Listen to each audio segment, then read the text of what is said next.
When I first brought my dog home, I honestly believed training would be easy. I thought dogs naturally understand what we want from them.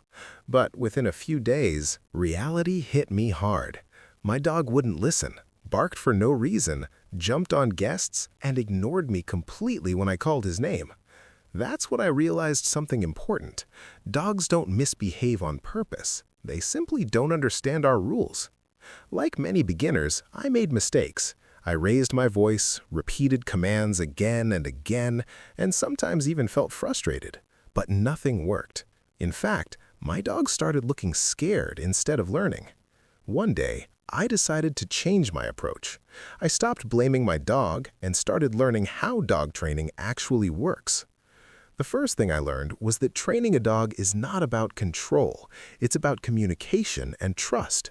Dogs are not robots. They learn through experience, repetition, and rewards.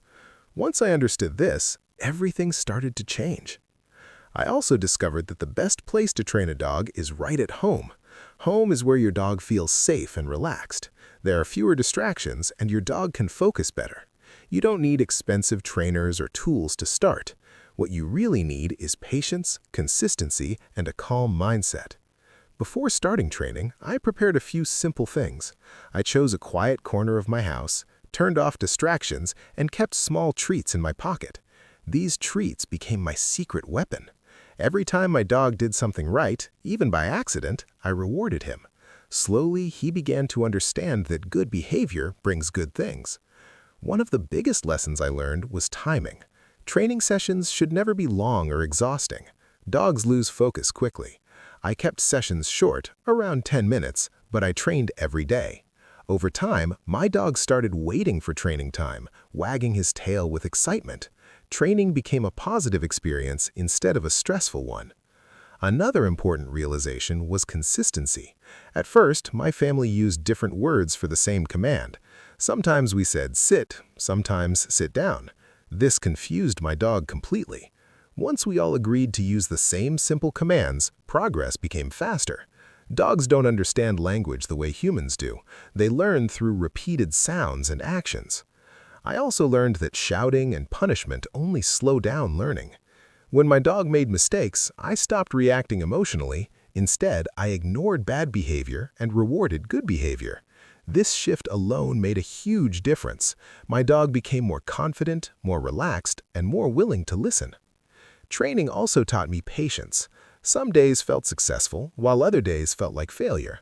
But I reminded myself that every small step counts. Dogs, just like humans, learn at their own pace. The key is not to give up. By the end of the first week, I noticed something amazing. My dog started paying attention to me. He looked at me when I spoke. He responded faster. That's when I understood. Training is not just teaching commands, it's about building a bond. And this is only the beginning. In the next part, I will show you exactly how to teach your dog the first and most important command, step by step, at home, even if you've never trained a dog before. After understanding the basics and changing my mindset, it was time to actually start training my dog. I remember standing in front of him, treats in my hand, feeling both excited and nervous. I kept reminding myself that this was not a test for my dog, it was a learning process for both of us. I decided to start with the sit command because it is the foundation of all dog training. Before saying anything, I made sure my dog was calm and focused. I held a treat close to his nose so he could smell it. Slowly, I moved my hand upward, just above his head. As his nose followed the treat, his body naturally moved into a sitting position. The moment his bottom touched the floor, I clearly said the word sit and immediately gave him the treat. At first, he didn't understand the word, but he understood the reward. That was enough to begin. I repeated this simple action again and again, keeping my voice calm and positive. After a few repetitions, something amazing happened. He started sitting faster, almost as if he was guessing what I wanted. That was my first real sign of progress. I learned quickly that timing is everything. If you give the treat even 1 second late, your dog may not connect the action with the reward. so I made sure to reward him immediately. Along with treats, I used praise. A happy, good boy made him feel proud, and I could see his confidence growing. Once my dog started sitting with hand signals, I slowly reduced the movement and focused more on the word sit. This helped him understand the command instead of just following my hand. I practiced this in short sessions, 2 to 3 times a day. Some sessions were great, others were not, but I never forced it. The next command I worked on was come. This command is extremely important for safety. I started indoors where there were no distractions. I sat on the floor, gently called his name, and said, "Come," in a friendly voice. When he came toward me, even a few steps, I rewarded him with excitement and treats.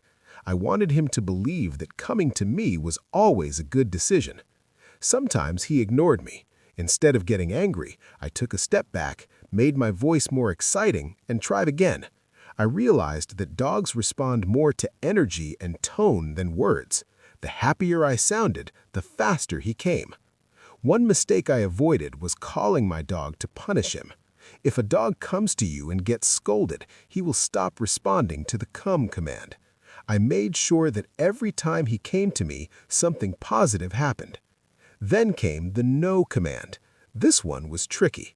I didn't shout or scare him. Whenever he did something wrong, like chewing furniture, I said no firmly but calmly and redirected him to a toy. When he chose the toy instead, I rewarded him. Slowly, he learned what behavior was acceptable. As days passed, I noticed a change. My dog started watching me more closely. He waited for instructions. Training was no longer a struggle. It became a form of communication between us. But training doesn't stop with commands. In the next part, I will share how I dealt with bad habits, how to train your dog to stay calm, and how to turn daily life into training opportunities, all from real experience at home. By the time I reached this stage of training, something had clearly changed between me and my dog. He wasn't perfect, but he was calmer, more attentive, and eager to learn. I realized that real dog training doesn't only happen during training time, it happens all day, every day, through small moments. One of the biggest challenges I faced was dealing with bad habits. My dog used to jump on guests, pull during walks, and bark for attention. Instead of getting angry, I started seeing these behaviors as training opportunities. Whenever he jumped, I calmly turned away and ignored him. The moment all 4 paws touched the ground, I rewarded him with praise. Slowly, he learned that calm behavior gets attention, not jumping. Leash pulling was another struggle. At first, walks felt like a battle. Then I changed my approach. Every time he pulled, I stopped walking. The moment the leash loosened, we moved forward again. It took patience, but within days, my dog understood that pulling gets him nowhere. Walking calmly became the fastest way forward. I also learned the importance of mental stimulation. Dogs don't misbehave because they are bad, they misbehave because they are bored. I started using simple games, puzzle toys, and short training sessions to keep his mind busy. A tired dog is a calm dog. Another powerful lesson was staying calm myself. Dogs mirror our energy. When I was stressed, my dog became restless. When I stayed calm, he relaxed. Training taught me self-control just as much as it taught my dog obedience. One mistake I avoided was expecting perfection. Some days were great, other days felt like setbacks. But I reminded myself that progress is not a straight line. Consistency mattered more than speed. Even 5 minutes of training a day made a difference over time. Gradually, training became part of our daily routine. Sitting before meals, coming when called inside the house, staying calm when guests arrived. These small habits built discipline naturally, without force. What surprised me most was how training strengthened our bond. My dog trusted me more. He felt safe following my guidance. Training wasn't about dominance, it was about leadership and trust. If you're watching this and feeling unsure, remember this: you don't need to be perfect to train your dog. You just need patience, kindness, and consistency. Start small, celebrate progress, and never underestimate the power of positive training. This journey changed not only my dog, but me as well. And if it worked for me, it can work for you too.